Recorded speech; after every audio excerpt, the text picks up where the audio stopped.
तर नमस्कार शेतकरी मित्रांनो. आजच्या या व्हिडिओमध्ये तुम्हाला सांगणार आहे, जर तुम्ही शेळी पालन करत असाल किंवा बोकड पालन करत असाल किंवा काही मित्र मेंढी पालन सुद्धा करतायत आणि या व्यवसायामध्ये तुम्ही नवीन असाल, नवीन सुरुवात केलेली असेल, तर बघा सुरुवातीला तुम्हाला अडचणी येतात. म्हणजे आजारी प्राणी कसं ओळखायचं काय, तर ते तुम्हाला आज आपण या व्हिडिओमध्ये सांगणार आहे. तुमच्या फार्मवरती शेळी असेल, लहान पिल्लू असेल किंवा मेंढी असेल, तर आजारी पडल्याच्या नंतर जो आपला प्राणी आजारी पडत असतो, तर हे काय लक्षणे आपल्याला याच्यामध्ये बघायला मिळत असतात प्राणी आजारी पडल्याच्या नंतर, ते तुम्हाला आज आपण या व्हिडिओमध्ये पूर्णतः बारीक सारीक गोष्टीची माहिती सांगणार आहे.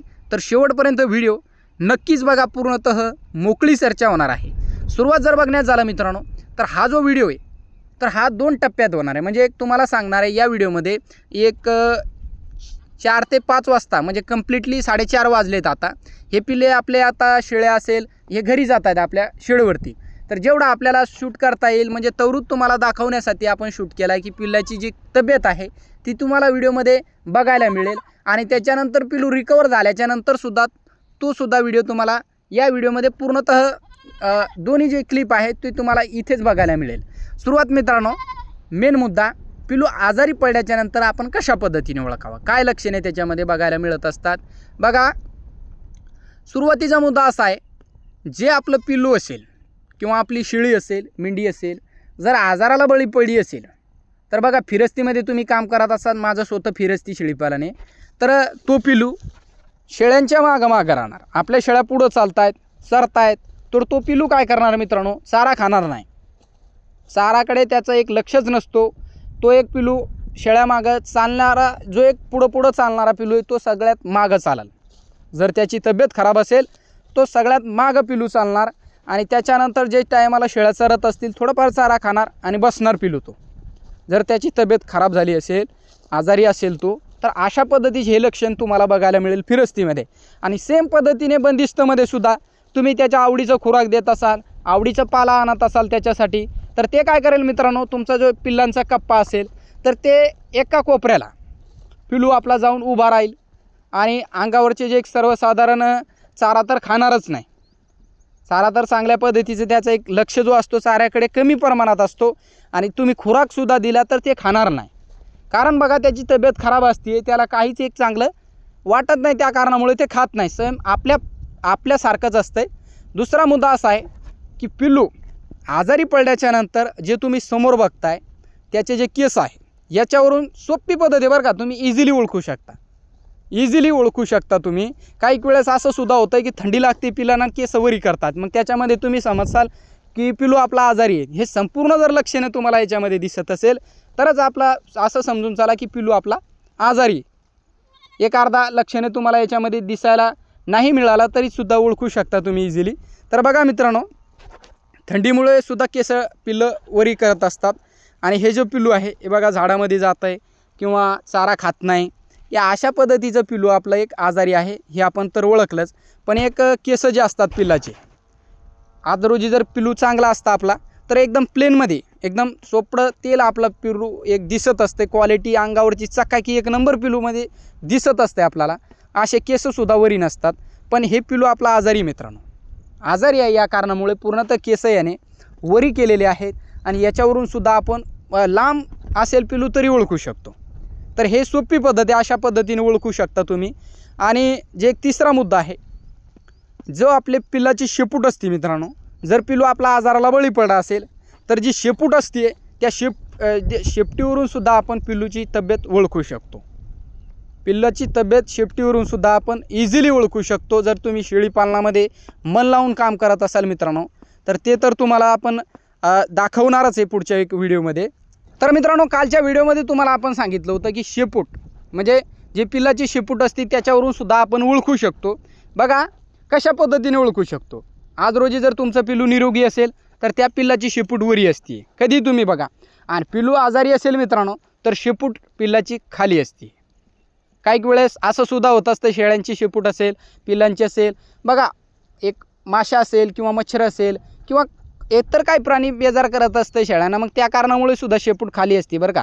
असं नाही की लगेच शेपूट खाली आहे म्हणजे लगेच पिल्लू आपला आजारी आहे. असा तुम्हाला एक लक्षण डबल सांगतोय मी की पिल्लू आपला पूर्णतः जर आजारी असेल तर एक लक्षण हा तुम्ही लक्षात ठेवा. जे पिल्लांची आपली क्वालिटी असते, जे मागच्या व्हिडिओमध्ये तुम्हाला बघायला मिळालं असेल, जास्त आपला पिल्लू घायाळ झाला नव्हता तो, पण जे जास्त पिल्लू घायाळ होतं आहे किंवा जास्तच आजाराला खूप बळी पडतं आहे, खूपच बेजारे होतात त्याच्या, तर बघा ते पिल्लू पूर्ण जर आपलं जे शेळ्यांचं एक मान आहे किंवा मुंडकं म्हणू शकता जे काय असेल, तर बघा ते पूर्णतः टाईट असतं आहे. निरोगी प्राणी शेपूटवरी, त्याच्यानंतर मान जे आहे टाईट करणार, चालण्याची पद्धत एकदम चांगल्या पद्धतीचं चालत असतं पिल्लू, देखणा पिल्लू दिसत असतं. तर हे प्राणी जे आहे ते आजारी नसतो. म्हणजे निरोगी प्राण्याची एक ओळख तशा पद्धतीने आपण करू शकता. आणि जर तुमचा प्राणी पूर्णतः जे त्याचं एक मान आहे ते खाली करून चालत असेल, त्याच्यानंतर पूर्णतः त्याची शेपूट खाली असेल, चारा तो खात नसेल, त्यांच्या अंगावरती त्यांचा जो अंग असतो त्याच्यावरती जर केस पूर्णतः त्याचे टाईट असेल, तर तुम्ही ओळखून घ्या की आपला पिल्लू आजाराला बळी पडला आहे. ह्या सोप्या पद्धती आहेत मित्रांनो. माझा स्वतःचा अनुभव मी तुमच्याबरोबर या व्हिडिओमध्ये शेअर केला आहे. त्याच्याचबरोबर जे काही मित्र व्यवसायामध्ये काम करत असतील तर त्यांच्यासाठी ह्या गोष्टी नॉर्मल असतात. म्हणजे हे जे ओळखणं आहे किंवा पिल्लू आपला आजारी आहे का किंवा संडास लागली आहे का, तर हे आपण इझिली ओळखू शकतो मित्रांनो. पण जे काय मित्र नवीन या व्यवसायामध्ये उतरतात, शेळी पालन करत आहे, कोणी बोकड पालन करत आहे, मग याच्यामध्ये काय होत असतं, हे जे पिल्ले आहेत आपले शेळ्या असतील तर हे आपल्याला कळत नाही आजारी नेमकं पडला आहे, किंवा काही मित्रांचं असं असतं की थंडी वाजते पिल्लांना, त्या कारणामुळे केस टाईट करतं आहे.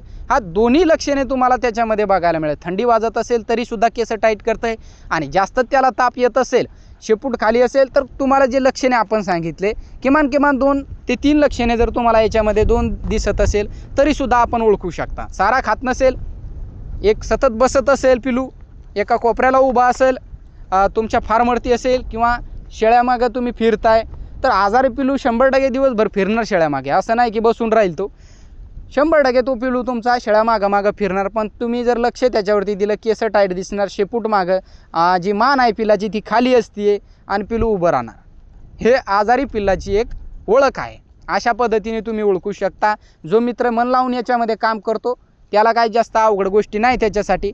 पण काही मित्र जे नवीन असतात तर त्यांना याच कारणामुळे त्यांचे पिल्ले दगावतात आणि स्वतःहून तर उपचार होत नाही काही वेळेस. पण आपल्याला डॉक्टरला बोलवायचं असेल तर आपल्याला कळायला पाहिजे की आपला पिल्लू आजारी आहे, आणि जेवढं लवकरात लवकर तुम्ही त्याच्यावरती उपचार करसाल. आज रोजी काल संध्याकाळी जे आपण तुम्हाला दाखवलं थोडीशी सुरुवातीला क्लिप, ती आपण एक काढली मित्रांनो. त्या टायमाला पिल्लाचे केस टाईट होते, त्या टायमाला आपण ते हे केलं आहे. म्हणजे तुम्हाला दिसेल की अशा पद्धतीने पिल्लू आजारी पडल्याच्या नंतर ही कंडिशन आपल्याला पिल्लाची बघायला मिळेल. तर त्या कारणामुळे आपण तो व्हिडिओ त्या टायमाला बनवला. आणि आज रोजी जो पिल्लू तुम्ही बघताय दुसऱ्या दिवशी, तर बघा अंगावरचे केस बघा, पूर्णतः शेपूट, निरोगी प्राणी आहे मित्रांनो. 80% आपण त्याला जे त्याच्या मागचं एक ताप असेल हे असेल ते कमी केलं आहे. फक्त 2 वेळेस आपण त्याला जे काय द्यायचं मेडिकल आपल्या हिशोबाने, मी सुद्धा डॉक्टरच्या सल्ल्यानेच काम करत असतो. आणि तुम्हाला आपण सांगितलं मेडिकलवरून तापीच्या गोळ्या असेल, संडासच्या असेल, सर्दीच्या असेल, हे आपल्याला जास्त प्रमाणात लागत असतात. हे जे काय मिळेल आपल्याला, टॉनिक मिळेल, गोळ्या मिळेल, हे आपल्याजवळ असणं खूप गरजेचं आहे. तर मित्रांनो, कसा वाटला व्हिडिओ कमेंट करून नक्कीच सांगा. आणि जे मित्र या व्यवसायामध्ये नवीन उतरले असेल त्या मित्रांनो आपला हा व्हिडिओ नक्कीच शेअर करा. काही हुकचूक झाली असेल तर माफ करा. व्हिडिओ पाहिल्याबद्दल मनापासून धन्यवाद. भेटूया एक अशाच व्हिडिओसोबत.